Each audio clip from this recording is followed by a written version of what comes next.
हा. तुम्हाला काय आहे? तुम्हाला तुम्हाला काय आहे? तुम्हाला गायला पाय किती असतात? आणि डोळे किती असतात? शिंगे किती असतात? कान किती असतात? कान 2 असतात. कान पण किती असतात? गायला शेपूट किती असतात? तुम्हाला कान किती आहेत? तुम्हाला डोळे किती आहेत? तुम्हाला पाय किती आहेत? तुम्हाला हात किती आहेत? तुम्हाला डोकं किती आहे? तुम्हाला शेपूट किती आहे? नक्की का? शेपूट नाही ना? बडबडे ना बडबडेला. आणि त्यांच्या गाईला सोडलं आणि त्यांना छोटं वासरू होतं. त्या वासराला घेऊन रानात गेला चारायला बरं का.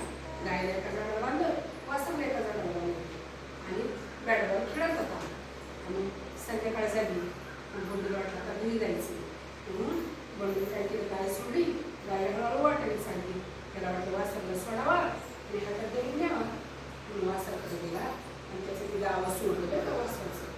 ते वासरू चल घरी. वासरू म्हणा मी नाही येणार, गवत खाणार, पाणी पिणार, ह्याच झाडाखाली. अंधार पडला. काळा फुट्टा अंगावर दिसायला लागला. बंडूला अजून भीती वाटायला लागली. आणि तो परत गेला वासरू. चल ना आपल्या घरी, अंधार पडला, तुझी पण मम्मी वाट पाहते, माझी पण मम्मी वाट पाहते, चल ना घरी. वासरू म्हणे मी नाही येणार, गवत खाणार, पाणी पिणार, ह्याच झाडाखाली. बंडूला रडायला. अंधार पडला, काळा फुटतो. त्या बंडूची आठवण यायला लागली. रडायला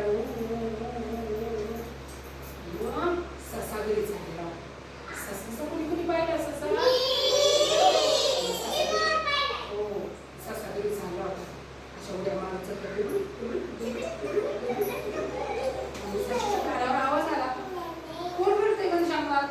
एवढा काळ्या फुट्याच्या जेवण कोण रडते? अंधार पडलाय. आणि ससा अशा उड्या मारत मारत गेला. हे बंडू तू का रडतो? चल घरी. आमचं वासरू घरी येत नाही मला, म्हणून मी रडतो. ससा मला तू रडू नको, मी लागतो वासराला, मी लागतो वासराला. ससा वासरा पुढे गेला. ए वासरा चल घरी. वासरू खूप हट्टी होतो. त्याला मी नाही येणार, मी गवत खाणार, पाणी पिणार, याच झाडाखाली. ससा पण टाकला रडायला. बंडू पण रडायला ना, ससा पण रडायला. हरिण चाललं होतं घरी. कोण चाललं होतं? अशी लांब लांब शिंग जोरात पडत चाललं होतं. टप्प झाली. अरे इतक्या काळ्या कुठं अंधारात 2 आवाज येतात. कोण रडते बरं 2? म्हणून हरिण पण तिथे गेलो. आणि बंडू काय रडतो? चल घरी, अंधार पडला. नाही आमचं वासरू घरी येत नाही, म्हणून मी रडतो. हे सशा तू का रडतो? बंडू रडतो म्हणून मी रडतोय. लोक पण रडू नका, मी वासराला गेला. म्हणून हरिण गेलं वासरा पैसे गेले. हे वासरा चल घरी, मी नाही येणार, मी गवत खाणार, पाणी पिणार, तिथं झोपणार. हरिण पण लागलं रडायला. बंडू लागलं रडायला. ससा तो खूप मोठी रडायला. छोटी छोटी पिल्लं होती त्याची. गांधी माशी घरी चालली. कोण चालली होती? सगळ्यांनी अशी गांधी माशी तयार करा. करा अशी बोटांची गांधी माशी. परत चालली आणि आली. बंडू जाऊ. ए बंडू का रडतो? तुमचं वासरू घरी येतं म्हणून रडतो. सशा तू का रडतो? बंडू रडतो म्हणून मी रडतो. ए हातात तू का रडतो? ससा रडतो म्हणून मी रडतो. गांधी माशी म्हणजे तुम्ही तिघं पण रडू लागला. तिघं पण रडू लागला. मी लावतो वासराला घेऊन. डोळे पुसा बरं. तिघं जण डोळे पुसा. गांधी माशी हे वासरा घरी जा. वासरू तर मी नाही जाणार, गवत खाणार, पाणी पिणार, ह्याच झाडाखाली.